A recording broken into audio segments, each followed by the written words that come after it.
Hi, I'm Ellie MacLean. I'm a senior here on the program on the environment, and the title of my capstone is Hidden Histories, Current Realities, Barriers to Gaining Historical Context in Environmental Organizing. I completed this capstone in conjunction with Seattle Neighborhood Greenways, which is a local community organizing nonprofit that works to make Seattle streets safer for everyone who walks, bikes, works, and lives in their community.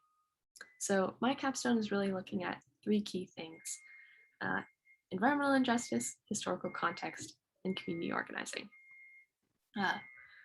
So environmental injustice is a concept that explains how low-income and minority communities are often the most exposed to environmental harm and hazard.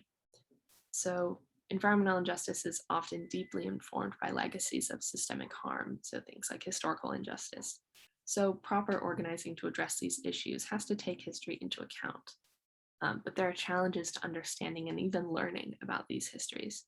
So my project seeks to look at what are the barriers to learning these histories, and really what is the value in the eyes of activists of historical context involved in organizing.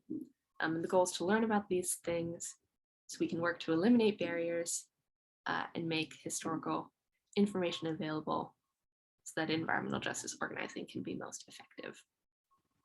So I looked at answering these questions, drawing from my own experience creating historical context information for Seattle Neighborhood Greenways to inform their organizing in Seattle's Rainier Beach neighborhood. And I did some key interviews with local activists I met through my own internship this summer. These interviews, I had two key takeaways really from these interviews, that each of the activists I spoke with emphasized the importance of just knowing and sharing historical injustice in organizing spaces and beyond.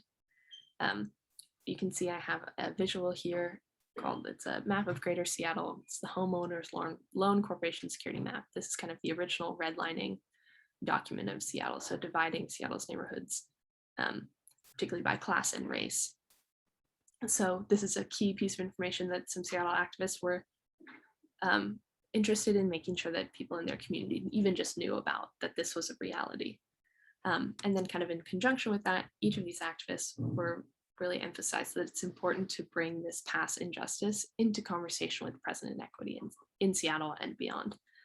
In Seattle, neighborhood demographics, even today in 2021, are really deeply informed by this history of redlining.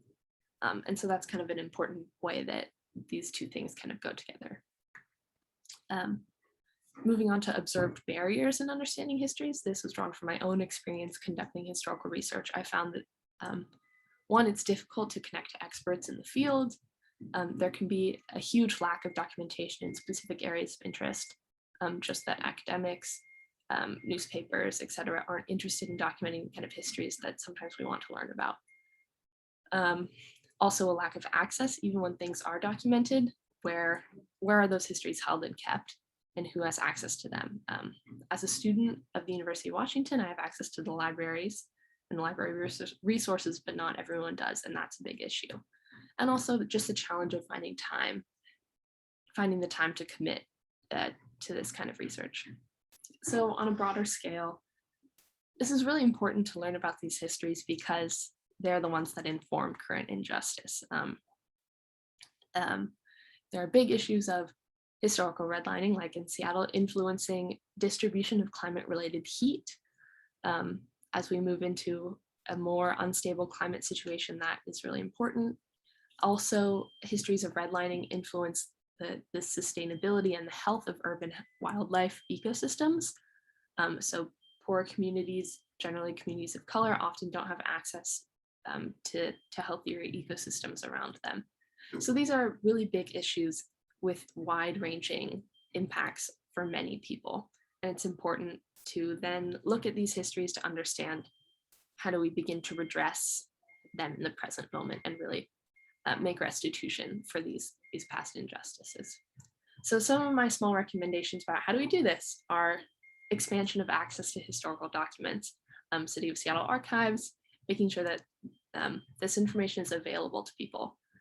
Same is true for expanding access to University of Washington library archives. There's a lot of information I was able to learn about and just even get to, but only because I have access as a university student. And that's, something I pay for, something I attend the University of Washington for. And not everyone has that ability to do so. On a big picture scale, the goal is really that nonprofits, organization, activist movements really need to be intentional about committing time to learning these histories and using those histories to inform current activism to really begin to redress and understand fixing these kind of environmental injustice issues. So thank you so much for listening. Thank you so much to my supervisors, Susan and KL, to my faculty advisor, Madison, to every interviewer I spoke with, the entirety of the Seattle Neighborhood Green Noise team of staff and volunteers, and finally to my friends and family, to my loved ones for holding my hand and encouraging me through the Capstone experience. Thank you so much.